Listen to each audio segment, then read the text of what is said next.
You've been traveling for 2 weeks. Long days, unfamiliar places, constant motion. And the moment you finally return, the second you step back into the pasture, your horse spots you. His head lifts. His ears lock onto you. And then it starts, the whinnying. Loud. Repeated. Urgent. He doesn't stop. Not when you take a few steps closer. Not when you pause. Not until you're close enough to touch him. It feels like he missed you. And for a moment, you let yourself believe that. Then the doubt creeps in. Am I just projecting? Am I assigning human emotions to an animal that doesn't actually experience them? Is this just conditioning? Habit? Food anticipation? Other horse owners are quick to shut it down. They'll tell you their horses don't care when they're gone. That horses live in the moment. That they're motivated by feed schedules, turnout routines, and learned associations.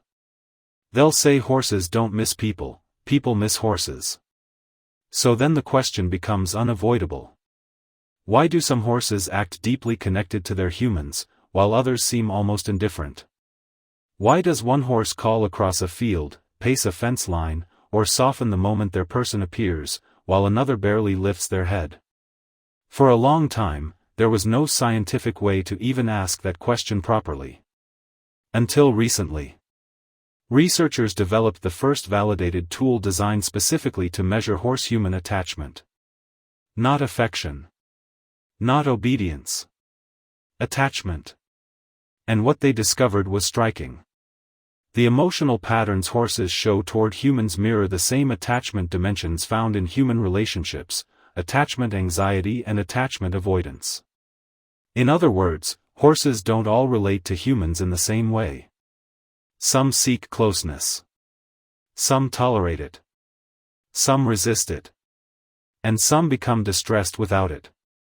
But this leads to the harder question. The uncomfortable one. Does attachment run both ways? Or are humans the only ones emotionally invested? Behavioral evidence suggests the answer is yes, it runs both ways. One of the clearest indicators comes from how horses behave under stress. When startled, some horses flee. They put distance between themselves and the threat. That makes sense. They are prey animals. Distance equals survival. But others do something different. They run toward their human. Not away. Not randomly. Toward. They choose proximity to a specific person over physical distance from the threat. This choice matters. Across mammalian species, choosing proximity to a trusted individual during stress is a defining marker of attachment. It's not learned behavior. It's not training. It's regulation seeking. For years, horse people have quietly noticed this. Trainers. Caregivers. Owners. Riders. Grooms. The people who spend real time with horses. They've felt it. Science is only now catching up. This debate isn't new. For decades, scientists were trained to avoid anthropomorphism, the tendency to attribute human thoughts and emotions to animals. It was treated almost like a professional sin. The logic seemed sound. Horses don't have human brains. They don't have human language. They don't process the world the way we do. So they can't have human emotions. But that logic has a flaw. Because the absence of human emotions does not mean the absence of emotions entirely. It only means the emotions are different. Dogs recognize their owners' faces and voices. Cats form preferences for specific people, not just locations. Elephants mourn their dead and revisit remains years later. Birds form lifelong pair bonds and show distress when separated. These aren't human emotions. They're species-specific emotional systems. Each evolved to serve survival. And horses? Horses are among the most socially sensitive mammals on the planet. They are prey animals whose survival depends on reading social cues with extreme accuracy. They live in herds.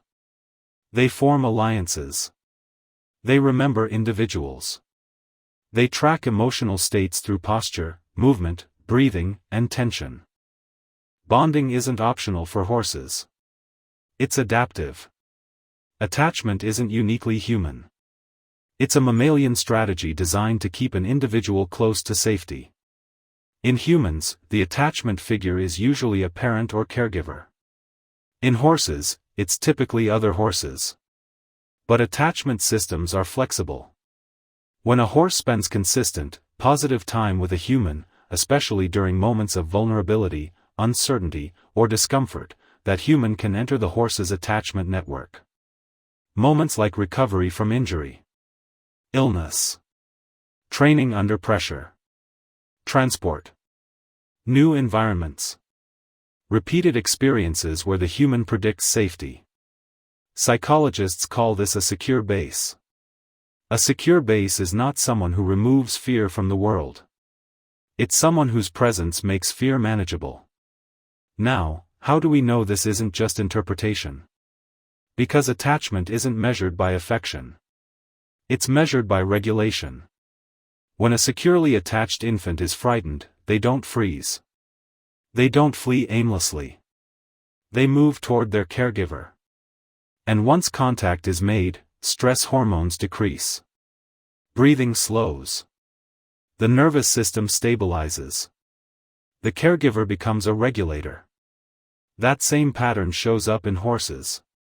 In controlled studies and real-world observations, horses exposed to sudden stressors respond differently depending on their relationship history.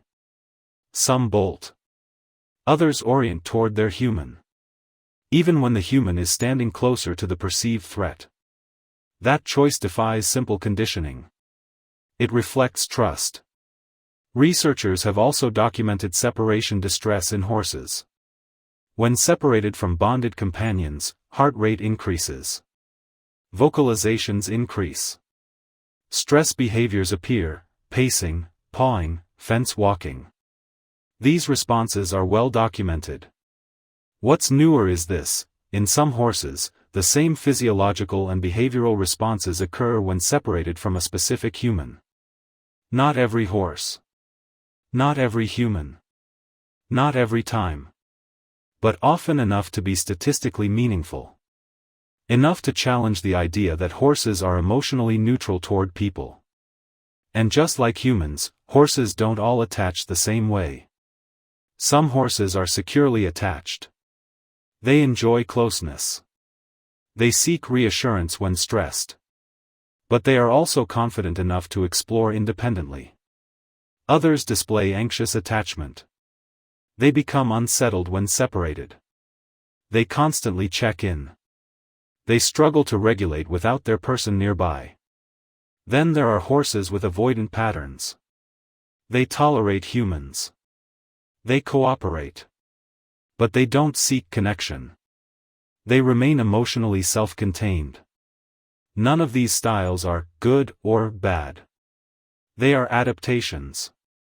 And here's where it gets uncomfortable. Your attachment style may be shaping your horse's attachment style. An anxious human, someone who hovers, anticipates disaster, reacts intensely to small changes, can unintentionally teach a horse that the environment is unpredictable. The horse mirrors that tension. An emotionally distant human, present but disengaged, may teach a horse that connection isn't reliable or rewarding. So the horse stops seeking it. Horses don't learn this cognitively. They absorb it neurologically. Which leads to something critical. If you want a horse who seeks you out during stress, you must be a source of regulation. That means regulating yourself first. Horses don't listen to your words. They listen to your body. Your breathing pattern. Your muscle tone. Your balance. Your heart rate. If your body is tense while your voice says, "It's okay," your horse believes your body. So let's return to the original question. Did your horse actually miss you? The honest answer is we can't know subjective experience with certainty. We can't ask horses how absence feels. We can't measure longing directly. But we can measure behavior. We can measure physiology. We can measure patterns over time. And those patterns strongly suggest that horses form preferential bonds with specific humans. That they seek those humans under stress. And that separation from them can cause measurable distress. Whether you call that missing, attachment, or bonded preference doesn't really matter. Because the emotional weight is real. You don't need your horse to love you like a human loves you. You only need to know this. When your horse calls out across the pasture, it isn't random noise. It's directed. It's specific. It's communication. And when your horse chooses you during fear, confusion, or uncertainty, it's because you've become part of their safety system. That isn't projection. That's relationship.